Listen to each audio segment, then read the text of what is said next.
Keith. Look, Julian Assange has been the subject of, as you would expect, many interviews with our program and the news channel generally today. So we won't. Not everybody, Keith, is enlivened by this issue. Some are really not interested at all. That is true across the Parliament as it is in the community. I did put a question pertinent to Kate's past, to her, and to yours. Did he endanger lives?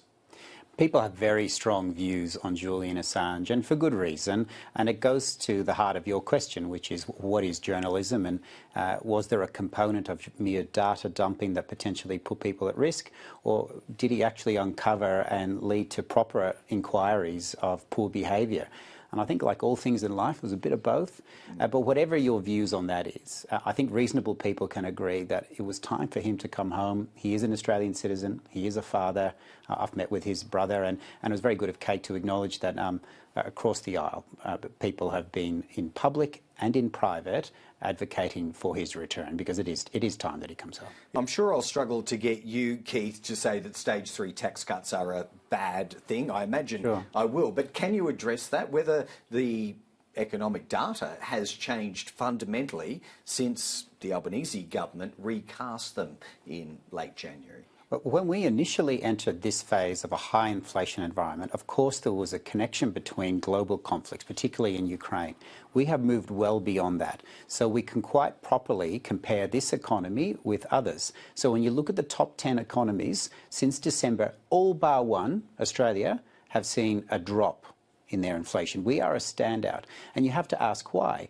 And one of the reasons why is because this government's focus has been on the government compensating for the increase, which is for every dollar the government gives, there's an extra $10 that prices are going up.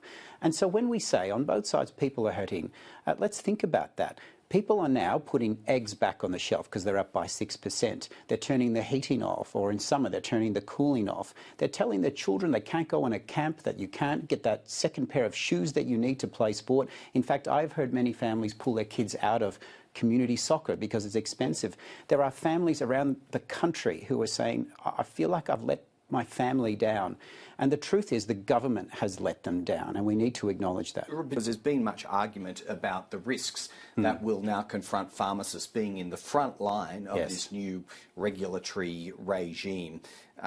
Do you buy this complaint from pharmacists that they might suffer what has befallen tobacconists, which is, in your home city, regular firebombing and the like? Why would that follow with pharmacists? They already sell highly regulated medicines and restricted products, don't they? They don't get firebombed. I think the first thing to do is to acknowledge the problem, and I think both sides agree on that. And I've brought in here a prop, which is a vape that has banana ice written on it. It smells like banana. It's got colourful cartoons on it. That is designed to be marketed to children. And I'm sure Kate's the same in her electorate. I've heard principals tell me that children as young as 10 are vaping, and we don't know what's in that. So we have to do something. There's a slightly different approach between the two parties. Our approach is to recognise that a blanket prohibition doesn't work on any item. It never has, and it never will. What we need is better enforcement, law enforcement. That's one of the gaps in the tobacco wars that we're seeing, particularly in Victoria, and we need that to occur here. So that's why we have promised an injection of funds to our border and domestic agencies to deal with enforcement. Now, I just wanted to bring something to our audience that played out during question time. You were both there. It's just a little bit of a head-scratching moment. Regular watchers of question time will be aware of the convention that all remarks are directed through the chair or through the speaker. You are not meant to use terms like he or you or she. The leader of the opposition is more appropriate, or the member for Dixon. Just take a look at something the Prime Minister took up when a point of order was raised in question time today. Members should be called by the correct titles, Mr. Speaker. The Prime Minister has repeatedly called the opposition leader he. Members should be addressed by their correct title. Anything's possible, Mr. Speaker. I wasn't aware he was a they. Anything's possible on that side, Mr. Speaker. Anything is possible. Don't want to dwell too long on it. It's a little bit of a head-scratcher for me, but I think a claim is being made that the Prime Minister might have made light of non-conventional gender pronouns. Is that what he was doing? Is it clear to you what he was trying to say. I'm a standing orders nerd, so I sit there because I so often can't hear because of all the interjections, so I read the standing orders. You refer to them by then, for instance, the member for Moncrief, or you would say her title, the Shadow Minister for whatever. But I think the point that should be made is that, that there is, Australians expect a sense of decorum and professionalism in the House. No one has clean hands on that. So I think the member for Moncrief, Angie Bell, she was pointing that out, as she was right to do. I didn't read anything into what the Prime Minister did, but I would ask your viewers to look at the faces of those behind him. I think that sort of gave a bit of the game away.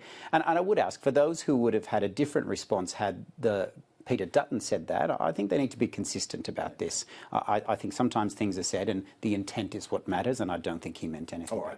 Yeah, I don't really want to invite you into the affairs of the Labor Party, Keith, but the Coalition wouldn't criticise, would they, where in circumstances where you have your own set of rules and they do allow for this sort of thing? They do, and we're very proud of that, and people often make it a big deal about it, but we're very proud that we have that rule. It's a key feature of the Liberal Party.